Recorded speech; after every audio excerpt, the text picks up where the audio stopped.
Judėjimas, sveiki sąnariai ir kasdienė energija užtikrina jaunatviškumą ir gerą savijautą. Žurnalistė Sonata Ramanauskienė nuolat sulaukia komplimentų ir klausimų, kaip jai pavyksta išlaikyti jaunatviškumą. Šiandien ji pasidalins savo paslaptimis ir atskleis, kaip gyventi pilnavertišką gyvenimą. Antroje gyvenimo pusėje labai džiaugiuosi, kada susilaukiu komplimentų, jog esu jaunatviška, energinga ir klausimo, kodėlgi taip yra. Ogi jokios paslapties nėra. Iš tikrųjų, o gal ir paslaptis, nes aš turiu meilužį, jo vardas – judėjimas. Iš tikrųjų, judėjimą atradau dar jaunystėje, buvau judrus vaikas, o per visą gyvenimą, taip pasidarė problema, kad įsigijau vaikštantį sąnarių skausmą. Jo priežasties kol kas konkrečiai neturiu, bet su šeimos gydytoju labai pasitariau ir ne vieną kartą ir pasakė, kad nereikia bijoti judėti, reikia tiesiog saugoti sąnarius, o saugoti tai reiškia judėti. Norint ne tik gerai atrodyti, bet ir jaustis, būtina lankytis pas šeimos gydytojus. Medikai pripažįsta, kad sąnariais būtina rūpintis kasdien. Judesiai reikalingi, sąnarį maitina judesys. Nes bet kuriam iš mūsų sąnarių yra laisvo skysčio. Ir jisai pamaitina kremzlę, ne tik pamaitina kremzlę, jis sumažina trintį tarp sąnarinių paviršių. Jis net sudaro tokią biologinę plėvelę, kad mano vienas sąnarys nesiliečia tiesiai vienas su kitu. O sąnarinio skysčio, kaip mes galime įsilašinti, kaip su pipete. Tik tai judesys produkuoja sąnarinį skystį.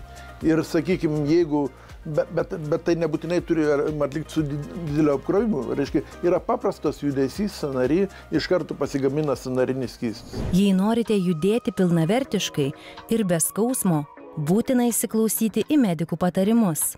Kitu atveju net labai jauname amžiuje gali atsirasti judėjimo problemos bei skausmas net atliekant įprastus buities darbus.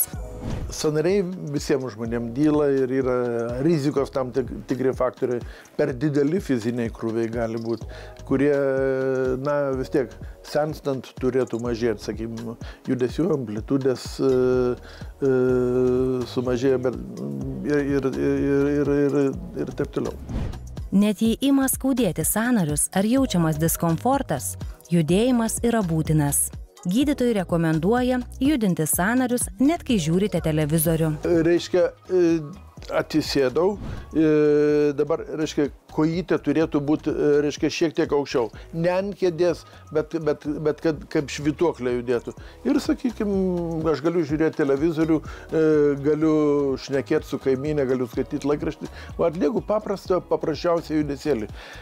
Kiekvienas tas judesys yra taip kaip pompa, kaip su pipete, aš įlašinu į sąnarį skysčio, natūralaus skysčio, kuris pamaitina sąnarį, sumažina trintį ir taip toliau, ir apsaugo.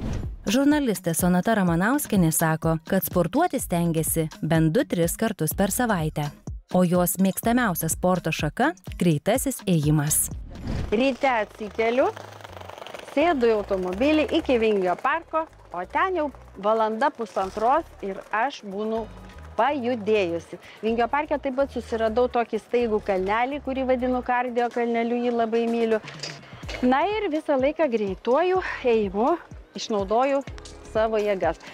Eiti reikia, kaip mane išmokė, tokiu tempu, kad tu kalbėdamas imtum dūst. Tai yra tavo tada greitasis tempas. Tiesa, norint sportuoti taisyklingai ir sumažinti riziką, dėl galimų traumų būtina pasitarti su sporto treneriais ar kineziterapeutais, kurie pritaikę savo žinias unikaliai atsižvelgs į kiekvieno poreikius ir lūkesčius. Reikia pabendrauti su asmeniniu treneriu, kuris mane išmokė beje, kaip teisingai sportuoti, kokie judesiai tinka mano sąnariams, kokios apkrovos ir taip toliau.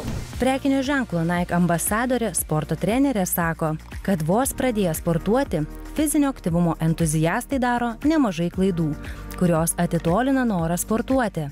Klaidas daro ką tik pradėję sportuoti žmonės, galim pakalbėti šiaip iš tiesų labai plačiai, bet aš neįsiplėsiu, galbūt įvardinsiu keletą pagrindinių punktų, bet vienas iš tokių svarbesnių dalykų yra tai, kad klaidas daro visi.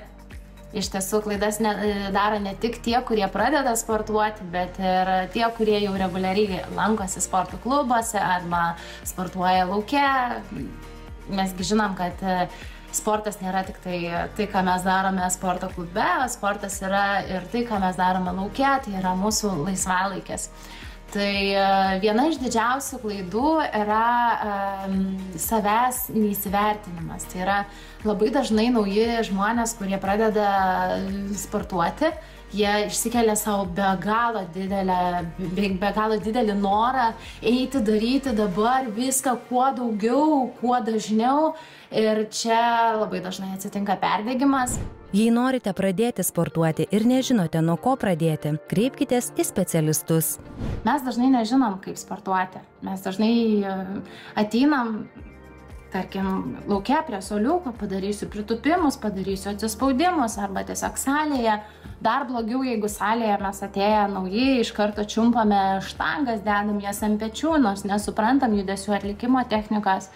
Tai čia yra didžiausia klaida, kada žmogus, nežinodamas, kaip techniškai atlikti pratimus, juos atlieka tiesiog iš savo išmislo, iš savo žinių, kurių tikriausiai trūksta. Ir mano rekomendacija yra įsivertinti savo žinias ir tada galbūt pasikonsultuoti su asmeniniu treneriu. Dar vienas svarbiausių dalykų – tinkama mityba ir organizmo aprūpinimas reikalingomis medžiagomis. Taip išvengsite nemalonių skausmų ir galimų sąnarių pažeidimų. Sportuojant mityba yra labai svarbu, ji turi būti subalansuota. Kiekvienam valgyme mes turime turėti baltymų, riebalų, angliavandenių. Visa tai yra būtina mūsų kūno atsistatymui.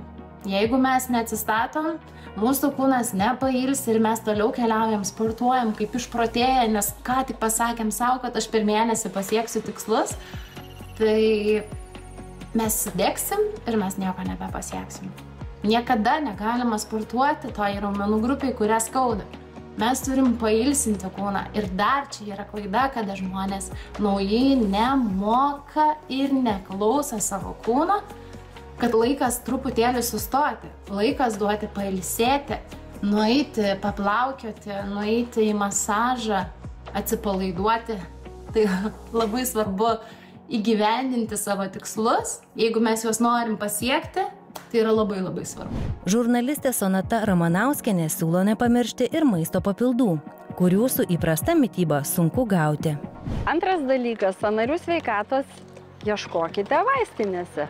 Čia jūsų laukia maistas kolagenas. Aišku, pasiūla didžiulė, bet vis tik tai man patarė vaistininkė, kad reiktų rinktis tokį maisto papildą, kuriame yra 2 tipų kolagenai, todėl kad jie veikia truputėlį skirtingai pačius sąnarius ir kremzles. Na ir aišku, dar iš daktarės žinojau, kad kartu reikėtų gerti vitaminą C, kad tie patys kolagenai geriau įsisavintų. Taigi, norėjosi tokio dalyko, kad neapsikraučiau piliulėmis visokiomis įvairiomis ir man patarė rinktis maisto papildą Gemzę. Tokį papildą, kuris yra vienoje kapsulėje, turi 2 tipų kolageną ir vitaminą C.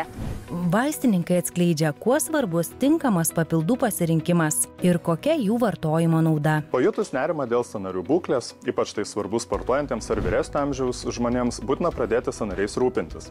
Svarbiausia, kad jiems netrūktų kolageno, kuris yra vienas iš pagrindinių organizmo baltymų. Yra žinomi 29 kolageno tipai, tačiau sąnariams svarbiausia yra 1 bei 2 tipo kolagenai.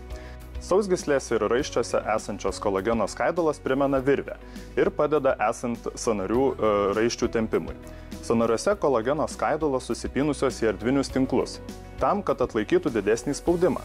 Pamaitinti sąnarius, kremzles ir kaulus, apsaugoti nuo sąnario kremzlės susidėvėjimą padeda įvairūs papildai su kolagenu. Ypač veiksmingi, atitinkantys efektyvią terapiją, yra pažangiausių technologijų išgryninti ir pateikti specialios formulės kapsulėse 1 ir 2 tipo kolagenai, kartu su vitaminu C, kuris padeda palaikyti normalų kolageno susidarimą. Toks darinys leidžia pasiekti optimalių rezultatų vos per 2 mėnesius. Tačiau vartoti galima be pertraukos tiek, kiek jau jaučiate poreikį. Nepamirškite, kad sportas, judėjimas, tinkama mityba ir reikalingi maisto papildai gali pakeisti jūsų sveikatos būklę ir net išvaizdą. Na ir visam gyvenimui išmokau pamoką, kad reikia sąnariais rūpintis iki pat savo paskutinio atodūsio, nes judėjimas yra gyvenimas, o kai judu, tai esu sveika, jaunatviškai laiminga, juk judant kiek galima nuveikti, keliauti, sportuoti, bendrauti, šokti. Apskritai, viską daryti galima, tik tai judant. Mylėkime savo sąnarius, na ir džiaukimės vasarą. Vasarą leiskite prasmingai, daugiau judėkite, mėgaukitės laisvalaikio pramogomis. Vartokite šviežią maistą ir nepamirškite, kad net ir šiltuoju metų laiku būtina tinkamai rūpintis savo sveikata.